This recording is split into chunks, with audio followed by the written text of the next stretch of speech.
it's pretty crazy. You think about the story of humanity is wrapped up in essentially these two defining characters that are in a battle royale, right? There's The agent of life and the agent of deception is how I have it. mhm. Yeah, and what a contrast, right? Like the the deceptive force. One thing that stands out to me is how it basically just mimics and has no actual creativity. So like the agent of deception mimics whatever the author of life, the agent of life does, but does it in this deceptive, twisted, sort of blasphemous way. And Yeah, in so doing tries to insult the creator of everything, but also lead other people down the, as they call it, the garden path, right? oh, it's so good.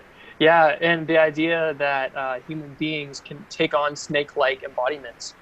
So they cheat like a snake, they lie like a snake, they strike at each other like a snake. So think about the Cain and Abel story about brothers striking against each other.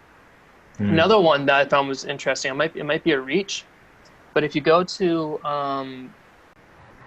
if you follow the agent of deception down and to the right, and we start at a decision at the tree Hmm. right there. See that? So there's a decision at two trees: the knowledge of the tree of good and bad or evil, and the knowledge of the tree of life. And maybe break that down for me, Daniel. What is the decision at the tree for you? Oh man, the decision at the tree. I mean, it's a funny thing because the tree of life, I mean, that just sounds good, doesn't it? The tree of life. Like Yeah, actually have life. Like what is life? To live something fully, right? To actually be alive. I mean, the tree of life just sounds really good. And I think that the fruit of that tree, like for all of us that have tasted it, I mean, it is life giving. It is like infuses you with all of the life of God, right? And it comes with like this amazing promise of like relationship with God, but yet there's the mystery of what's behind door number two, right? And it's right. the two trees, the two doors, and you taste life for so long, or maybe you haven't even tasted it yet because you get stumped by the first the knowledge of good and evil tree, right? But I think Hmm. it's initially with like Adam and Eve. I think it's just the deception of that snake. The seed of deception is basically to question identity, to question whether God, who is behind the tree of life, is all that the is the best thing, right? Basically, it's like, is he really the best? How do you know for sure, right? So it's that mystery behind that door, and I know we all face Yeah. that in our lives, right? It's like that temptation to go down a different path. And there's a power struggle there and a pride uh, that's going on at that tree because there's a selfless act to know and receive, right? This is the tree of life. And life is a gift that's meant to be shared, right? That way of imagining it.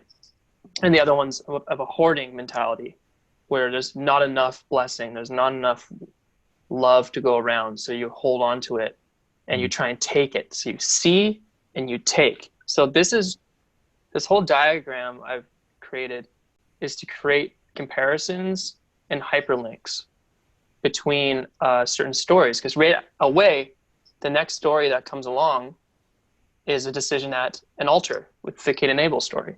And Cain comes at a moment where God approaches him and goes, Cain, if you don't check yourself, you're going to wreck yourself. You Mm. know, the sin is crouching at your door.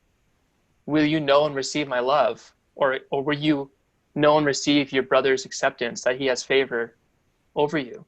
How many Mm. times in life, Daniel, have you felt like maybe your brothers, you have brothers, if your brothers had favor when you didn't? Mm. Or where you felt like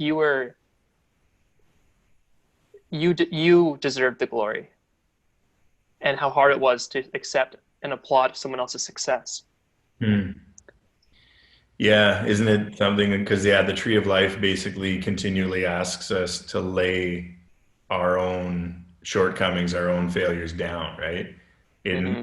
invites us actually, like kind of like the tree of life is like an altar to lay down our struggles, our sin, our brokenness, and actually look to the giver of life, right?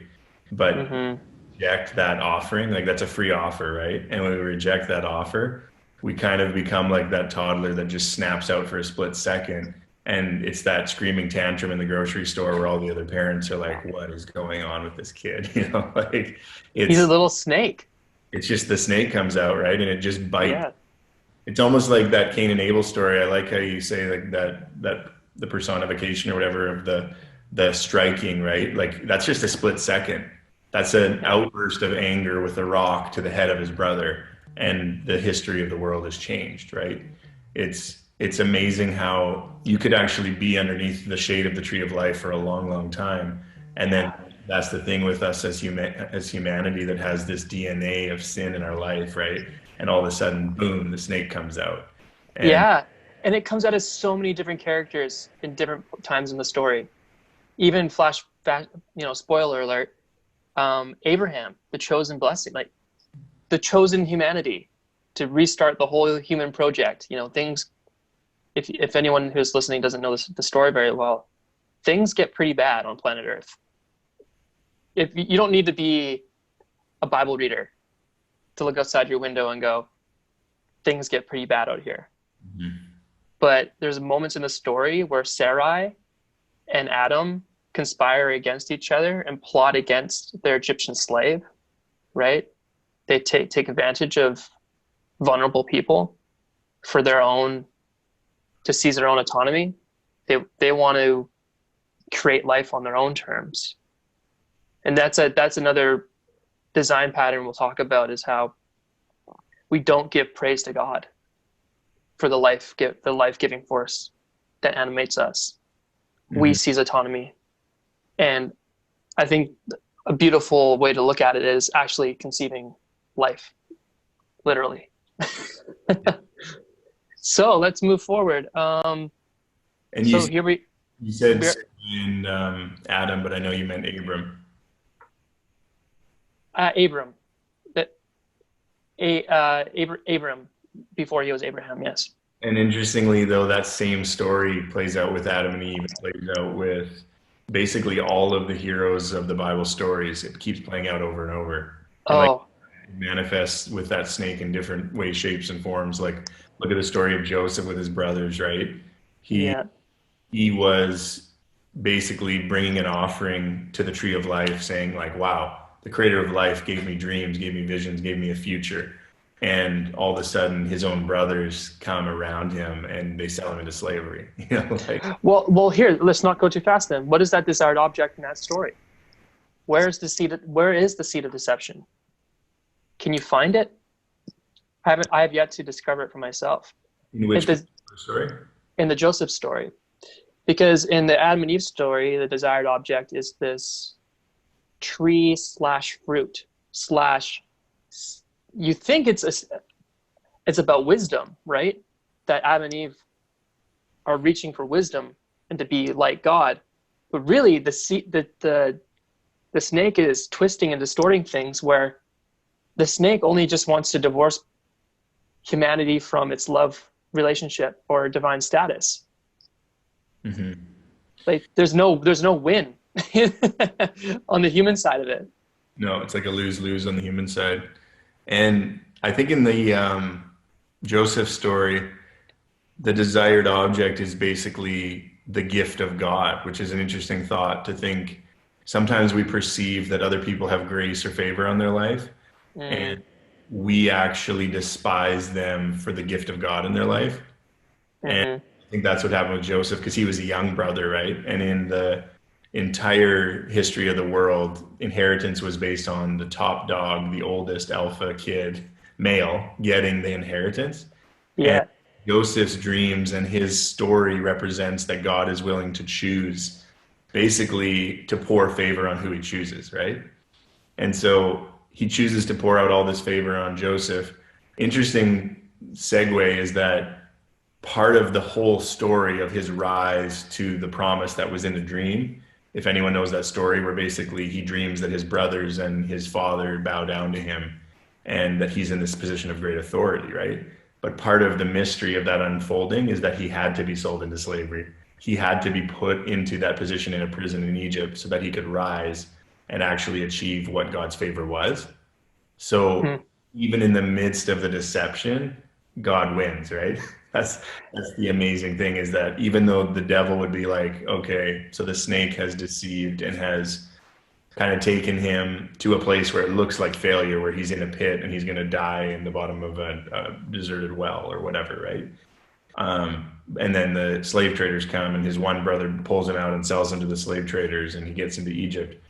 All of these pieces that unfold where it's like the serpent seems to be winning some of these rounds plays into the ultimate victory. Right. And it's very interesting how you go through that inner struggle, and Joseph has to decide to love his brothers at the end of that story, Hmm. right? And how powerful that moment is. It's a pivotal moment in the Hmm. story. It's incredible. So when the humans see and take from the tree of knowledge of good and bad, or the idea of deception takes root in them, they now return to their known world transformed.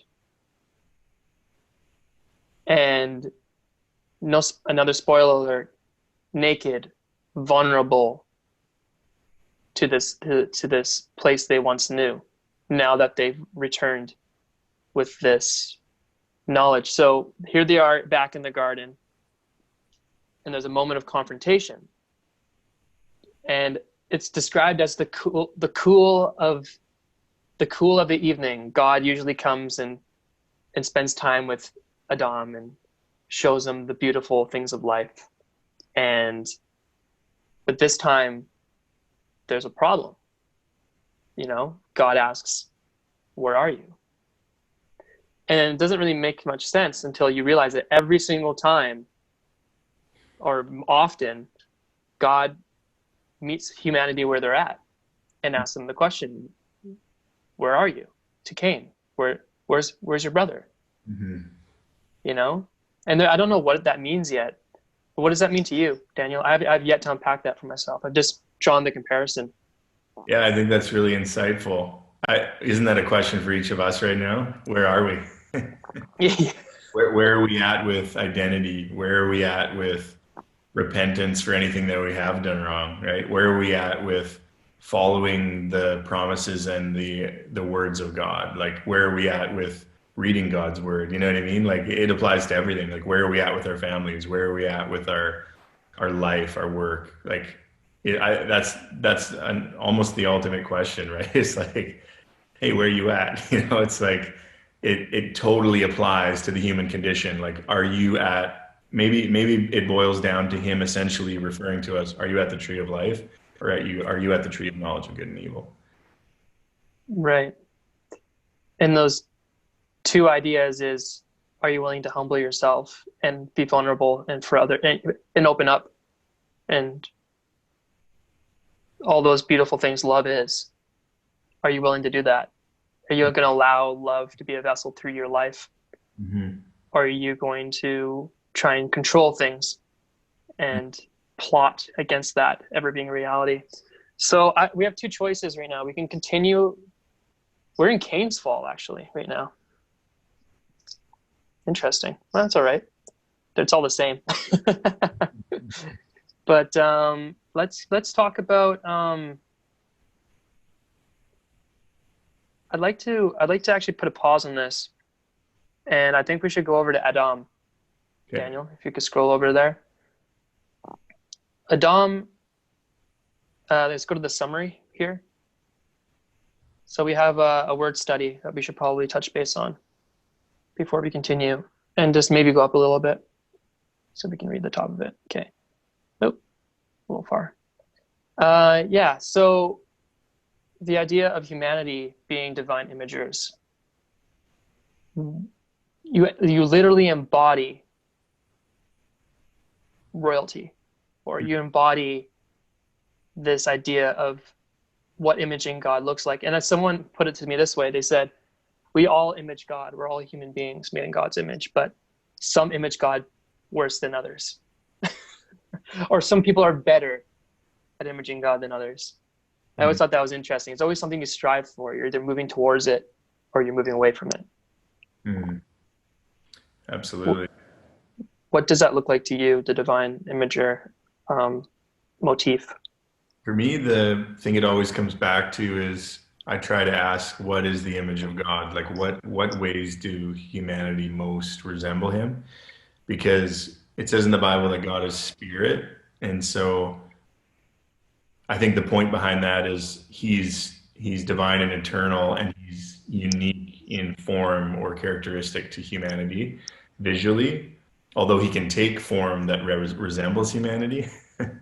I think that his mysterious spirit form is something that you kind of you imagine like what does he look like, right? And there's incredible stories in the Bible of like these encounters where people see him and it's like wow. And the way that it's described is using the best language that's available to us, and yet it falls short of how glorious and amazing it is. Isn't that the beautiful thing about all things in life? Words just fall short. Yeah, absolutely. But for some reason, the biblical authors use words like the pyramids were built in Egypt. They are marvelous to look at. They are these beautiful ancient structures of. We're right now staring at one of the seven wonders of the world. This idea of humanity and how they're designed in these characters. Adam being Hebrew for human. You're aware with that probably, right? Yeah. You've heard that before. Not a huge eureka moment. But as we move to the right, we have this idea of Adama, meaning dirt and clay. These are the building blocks of great cities, dirt and clay, in an ancient world. Dirt and clay in Egypt, there were Egyptian gods who used a potter's wheel to create humanity and to breathe life into it. So the idea of the creation stories wasn't a very unique thing, but what is so unique about the biblical creation story is that God breathes love into his creation. So we have this idea of Ahava and Adama, meaning Adam. And these are the building blocks of his character. That's like divine dirt. Their glorified state is their human body. Mm-hmm. And then the Ruach HaKodesh, we spoke about that last time, about that breath of life, the animating force that is breathed into creation. And later Greek is the agapao, which is the abundant mindset. And the embodiment of love. It's almost like when I think about love, I think about adhesive, right? I think about the thing that glues all facets of your life together, or the glue that bonds communities with the vulnerable in their community. The upside down worldview that the king serves the servant idea. Mm-hmm. Here's a thought. So we're made in the image of God, and He breathes His life on us, and we are recipients of His love, which is like, because the two defining characteristics of God in Scripture are that God is spirit and that God is love, right? So my theory, and not really a theory at all, is that the Spirit of God and the Spirit of God's love are what hold the universe in place. The reason that the earth is still spinning in its most mysterious positioning, which if it was any further or closer to the sun, like positionings of the way that he put the universe, that it is able to give us life. The way that all of this universe is held into place is by his spirit and his love. And when we pull apart and try to put our own version of the spirit and the love into the world and into life, and we change the narrative, that's when the serpent gets to do his thing, because we peel apart the fabric and the making of the actual universe when we try to mess with God's spirit and God's love. And I think that Mhm. that is probably the greatest deception we face in our time, and really that Adam and Eve and from all time humanity has faced, is that the serpent comes to confuse us and distract us and dissuade us from the true nature of God's spirit and God's love. What I understand is people looked up in the sky and went, once up there is the heavens, and once down here is the earth. But this is the beautiful thing about this story, because it's made by the animating power of love and the creator of the universe. We're able to take this story forward now and use new discoveries and the ideas of, we were talking about how awesome it would be to talk about the internet and relate that to more things, because people understand image schemas that are based on computing and downloading. I can download the spirit, you were saying, or something like that. It was just sounds absurd, but it's beautiful. It's exciting that we're part of this story. And so the ultimate image schema, in my opinion, is that so God is the motherboard. The the motherboard of the computer, or whatever you want to call it. Like he's the key network, right? So he's the founder of the network, and every other piece of the network comes out of him and reports back to him. So like it's like all of the internet is in this like part of the network, and God's in the center of it, and it's going out in all these channels and all these downloads and all these uploads, and everything's just going all the time, right? And there's like a bajillion things happening every second. And when he actually takes his program and he downloads it into Adam, the actual miracle of that story and why Adam bears his image is that Adam is supposed to extend the network forward and take that software and download it into Eve and into all of the other parts of humanity. And Which so is so awesome. like you're supposed to be part of that network hub, and then you actually take that data to the ends of the earth, right? To all the other people, the tribes, the languages, the people that are young and old, male or female, whatever the case may be. Like you're extending the network of God by being a part of, and if as soon as you detract from like his like foundational like hardware, like it's basically like we're like software, right? We're like taking it and downloading it to other people, but he's the hardware, and you can't disconnect from his hardware, or like your entire operating system will just cease to exist, like. I have two questions for you. One is, what made the internet such a wasteland and deceptive place? Was it the motherboard, or was it the humans? You know what I mean? Like, what do you do with a brick is what I'm getting at, when you build Babylon. A brick is just a brick. Yeah. It's clay and dirt. But what you do with that, people get pretty creative. Mm-hmm. You know what I mean? And it's almost this juxtaposition or this contrast within me that goes, the devil lacks creativity. You know what I mean? You look through the patterns of history and you go, well, of course we would end up here. You know what I mean? Like the pattern is just so predictable. Mm-hmm. Humans who seize autonomy for themselves, they see and take, they never know and receive or give love or life. That ends up in a pretty bleak situation. What we need is Humanity 2.0, the new software update. I love it. Mm-hmm. Mm-hmm. So let's talk about life. Let's talk about Eve, Hebrew life. Eve, before the fall, God creates human and life thanks to God's generative power, described as the fear of the Lord. God fastens Eve out of Adam's rib, which happens to be the closest thing to his heart. Ooh, that's good. And then, go ahead. Have you ever thought of that before? I heard that recently in a different way, but that I really like that. And that actually really makes sense, doesn't it? Yeah. And Lev, heart, yeah. So what's above it? So then before the fall, and then the fall happens. After the fall, the fear of the Lord inversion. Eve sees her husband and gives birth to Cain. Eve plots, conspires, and boasts of her generative power she takes to create life on her own terms. So we have Adam and Eve now, when they return into the garden again after their fall, they are snakes. They shed their skin like a snake, and that's why they're naked. Have you ever thought about that too? That Mm, snakes shed their skin when mhm. they transform, Yeah. and they're naked and vulnerable. I don't know if that's a reach, but it's something that I have yet to really unpack. I Mhm. feel like it's built into the schema once again of a snake. Is it strikes, it's deceptive, it's a down moral, down like snake, and and then these humans now embody that. So he's naked, right?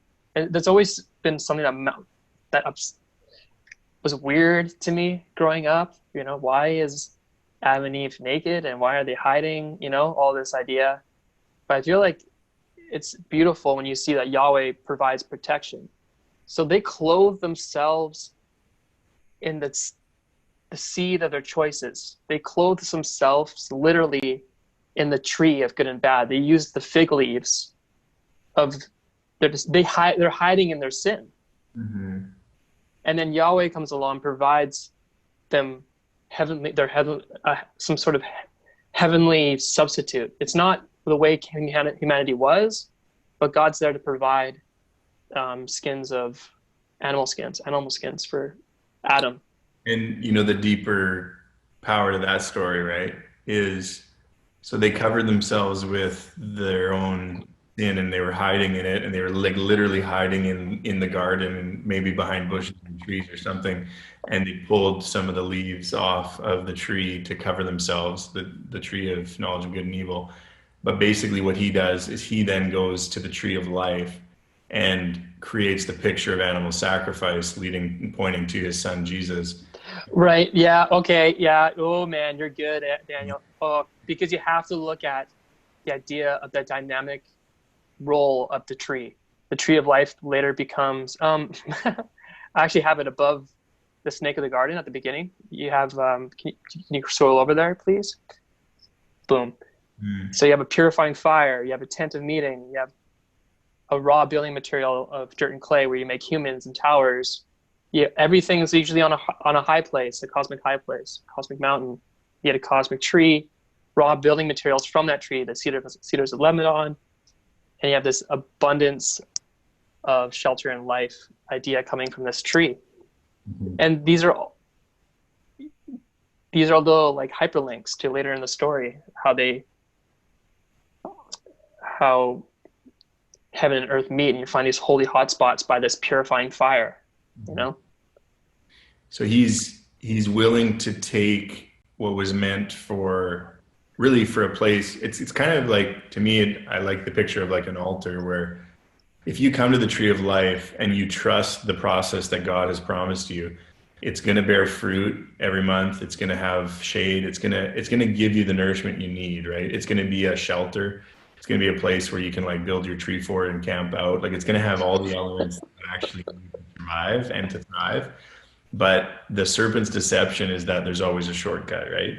There's always like cut it down, build your own shelter, like it's always this shortcut of like take the thing he's gifted you with and just like rip out and like suck out all the nutrients and elements and just like use it right now for yourself, like yeah, because there's not enough to go around. We have to hoard it. We have to yeah, like that poverty mentality, right? It's like poverty mentality, scarcity mindset.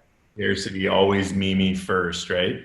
And literally the thing he does in the story where they hide themselves under the tree of knowledge is he comes under the tree of life and gives them a picture of new life, right? He goes, there's a consequence to your sin, and this beautiful lamb that you named, because Adam named the animals, right? He had an intimate knowledge of just of God's creation that God said, like, I want you to partner with me and like name the things that I create, right?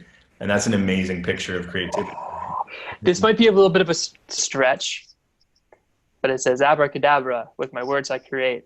So in the beginning, God makes light. He says, let there be light.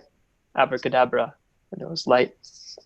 And that's not very biblical. I don't know if Hebrew for abracadabra is really Hebrew because it's shared with a lot of other other nations, but I always found it really interesting how it's not just some magical abracadabra. It's with my words I create, and we get to take part in that Adam role moving forward, and